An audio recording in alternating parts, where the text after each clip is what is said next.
how we're going to get this movie made. And this went on for a little while. We wound up accumulating about 25 songs. And then Jared, basically chose the 7 that wound up appearing in the film. And we also were able to get a couple of well-known indie rock musicians to play on the tracks. Sean Eden, who's the guitar player for Luna, and Kevin March, who's the drummer for Guided by Voices. 2 very well-known, still functioning indie rock bands from the 90s. And the music, the response to the music wasn't pretty great. And we've also, in a perfect world, we'd be pulling songs from, those bands from the era that we were talking about, Sonic Youth or Dinosaur Jr. or Soundgarden or whatever. But of course, we didn't have the money for that. But Jared and Alex wound up finding a ton of great music from all these new artists, some older artists. And the film, one of the movies that the film was inspired by was Almost Famous, just because that film is so saturated with music and has such a love for music.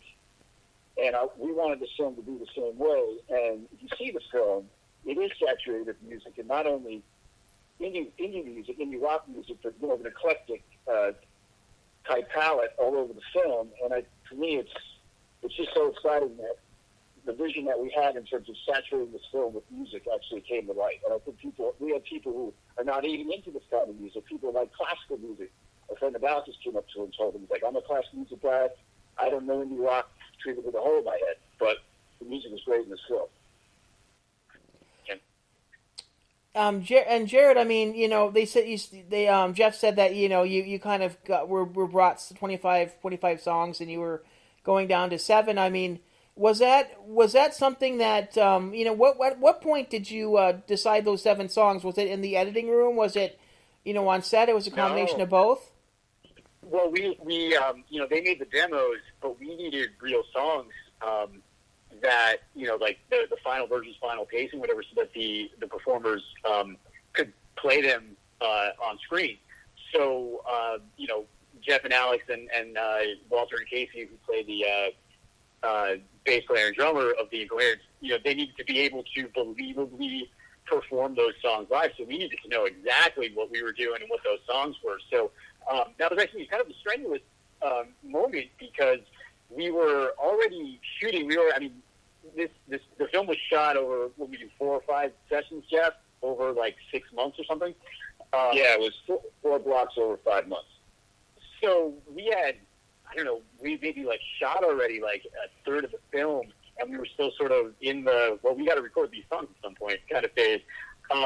And so it was really important to take those demos and really look at them and say, all right, what songs are going to be the ones that are going to, stand out? What are you going to be singing when you leave watching the movie? What songs were getting stuck in my head while I was listening to stuff? And also, do we have enough variety in the type of song that, there's 7 songs, a lot of music, and you hear them all throughout the film. So in order to make sure that we had enough variety in the emotion of that music to be able to, again, help tell the story and sort of be the slave to the story, and what songs are going to support the different scenes and stuff. It was a lot to undertake, actually, to narrow down. So it's almost one of those situations where you say, like, well, we had 3 songs, that's all we had to deal with. I guess that's what we're using. But it was incredible to get 25 different demos and say, oh, wow, we have a lot of options. We have a lot of variety here. I mean, Jeff and Alex just, busted their humps to make as much music as possible, which is a lot about what the film is about. So it's sort of a great meta commentary there. But to narrow it down was it was taxing, because at some point you say, all right, I'm making this decision now. This is what we're going to have. This is all we're going to be able to play with. In post-production and whatever else. And I'd like to think we made the good choices, because we are able to tell a lot of stories through their songs, and at least a couple of them I'm hoping you'll be humming and singing long after the movie stops playing. It's also tough to choose between 25 masterpieces, I know. It's tough to whittle it down. At least 24 masterpieces. Yeah. Well, I mean, that's great to hear, guys. Like I said, I mean, it's kind of interesting timing, just the fact that, this is currently out on demand so people can watch it at home as well. And Where can people catch you on social media? We are on Instagram at The Incoherents, Facebook / The Incoherents. You can always find us on theincoherents.com, where you can also find all our social media and stuff. And more important than any of that stuff is the film right now is available for pre-order on iTunes. It's going to be released on April 28th. And on April 28th, I think it's going to a ton of different platforms. So if iTunes isn't your thing, you'll have a lot more options. But pre-order is always great. And I believe we're doing a flash sale this weekend. And anything else for you guys coming up? I was having this discussion with somebody recently. I'm working another script, and in my mind, I would like to shoot something in the summer of 21, but with everything going on, it does kind of feel like, what do you write about? Because the world that you're writing about before, what we're going through now, is different from the world that we're going to come out of. So, like whatever I'm doing now is going to change, because the world is definitely going to change in the next few months, and how we get out of this. Yeah, it's true. I think it's a challenge for all creators right now. I think as a writer, I think there's probably, maybe 3 million different types of quarantine type scenario screenplays that are going to be written over the course of now and the next few months. But it is sort of interesting to say what kind of stories can we tell moving forward, given an event that's not just changing entertainment, but it's changing the entire world. So it's going to be interesting to see how everything unfolds. Yeah, I mean, it's going to be interesting just for the film industry and television industry once we get back, what kind of direction things are going to go. I won't be surprised if a lot of the television shows go in the direction of what they're, but, there's so many medical shows out there that are out there. They're probably going to go, you talk about COVID at least, in a couple episode arcs. So it'll be interesting to see kind of where everything goes. Who knows when the production can even start, because when they're going to be able to put 30 or 50 or 100 people in a room together in close proximity. I think it's going to take longer for the film industry to get going from this. You can't shoot everything with a 10-person crew. Yeah, you may have to go. 6 feet away. Yeah, you may have to go guerrilla for a while. Yeah, for sure. That's how we started. Yeah, I wanted to get out of guerrilla. Yeah, exactly. Yeah. But guys, it's great to be able to talk to you. Like I said, we're kind of waiting on what happens here, but it's great to see that you both are safe, and best of luck to you coming up in the year. Hopefully, we're not all sequestered by the end of the year, and we can start getting some more stuff done. And best luck with the film. Thank you. Thanks so much for having us. Thanks a lot. We'll be back with Ray Powers right after this. Our next guest is a 3-time Billboard Songwriter Award winner, very, very talented singer, songwriter, musician as well. His new album, A Decade of Singles, is coming out relatively soon. We have Ray Powers on with us right now. How you doing, Ray? Great. Thanks so much for having me. How are you? I'm doing good. I mean, like I said, kind of crazy the fact that we're kind of all stuck inside. But I just talked to somebody that's out in your neck of the woods. You're out in New Jersey, right? Yeah, I'm right outside of New York City. I can actually see the skyline from my window. Yeah. The guys I just had on shot a film right out in New Jersey, and one of them actually lives up in New York, and they were talking about how everything's kind of going out on there. I mean, from your end, how's everything going out in New Jersey? I know you guys are part of where the hardest hit, where the coronavirus is. Yeah, well, New Jersey is the most densely packed state in the Union because it's so small and we're so close to New York that, obviously the spillover population factors in. But, I mean, for the most part, we haven't really seen a whole lot.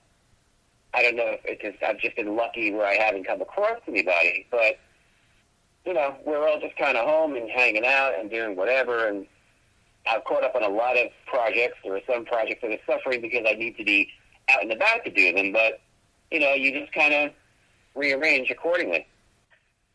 Yeah, I mean, a lot of people like myself are kind of catching up on things, that we've kind of put off because other things were going on where we had to be outside our house, or there was just things going on as well. So I absolutely understand that as well. Let's talk a little bit about your background. We second generation musician. What was it like? I mean, you actually started playing the piano very, very young. I mean, tell me a little bit about how growing up in a household through musicians, and just having that talent early on and kind of nurturing it. Well, Dad was a singer in a couple of doo-wop groups. He was a bass vocalist years before I was born. So I guess I had that already in my blood. I have perfect pitch. They found out when I was 6, and they said, he's taking piano lessons. There's no ifs, ands, or buts. And I was a natural. And I kept at it for a couple of years. Discovered Little League, like every other kid. And then after a couple of years, discovered girls and said, hold on a second. I could be a musician, too. Grow my hair out a little bit. Fast forward a couple of years, I joined my first band, teach myself how to play guitar, teach myself how to play bass. And, as you go, it's just a natural progression of, following Dad's footsteps. He retired from the business, but, he always sang in church. He always sang, I guess, more recreationally, but I was able to make a career of it. How was it for you to go from piano over to guitar and bass? Was it kind of an easy progression for you? Well, I was told that they wanted to start me on piano because that was the fundamental instrument, and I think they were right. It's a lot easier to transition to other instruments once you master the piano and you have the musical theory behind you. You can adapt. The hardest part of the guitar, of course, was getting my fingers to do all those crampy things that your fingers aren't supposed to do. So once I was able to get all that under control and form chords, my hands got stronger. I was able to teach myself bass eventually, and bass became my main instrument. So, it was just one of those things where, I think it was a natural progression. It was pretty easy. I do sight read. I can read music, but I can pick it up much, much faster by ear. Yeah, I mean that's it. It's interesting as well. I mean, you play bass guitar, you play regular guitar, you play piano. Any other instruments that you picked up along the way? Not yet. I mean, I'm hoping to pick up. I would love to pick up a reed instrument. I love the sax. It's just a matter of time at this point. It's hard enough for me to pick up the instruments I know how to play. So it is an aspiration one day, but right now it's kind of on the back burner. Now, when you songwrite, I mean, do you tend to use the piano a lot more often? Do you use guitar? Is there a combination of both? Maybe when you happen to have an idea in mind. I actually will go to the piano first because of the way I can create songs. Melody first, a lot of chord over chord progression, which drive guitar players crazy, but it makes for great songs.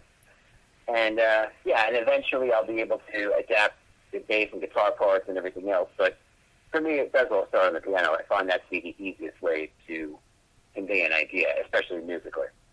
That kind of answered my next question about, what do you write first, lyrics or music? Seems like most of the time it's music first as well. I mean, with that in mind, I mean, kind of when you get that melody down and on that, how long is it for you to kind of think about lyrics, or is that something that you kind of when you do write some of the music, it kind of comes to you? Tell me a little bit about that.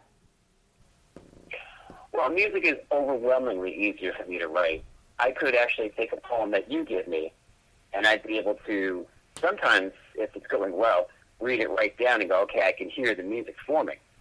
As far as lyrics, sometimes they come and sometimes they don't. Sometimes I'll seek out a collaborator and say, hey, can you put the lyrics into some kind of stuff? But, usually if I get into the lyric, it'll be a melodic phrase first. Maybe it's just like a da-da-da-da-da, and I don't have words yet, but it'll just be something that will eventually find some traction and find some words that make sense. But it all starts with that hook. What's probably the fastest you've written a song? That would be Gotta, which is on that album, that's a single. I wrote that with my old drummer, Mark Gavin, still friends with him today. after we had been in a couple of bands together, he just, as a whim, would send me lyrics every now and again. And as he emailed them to me,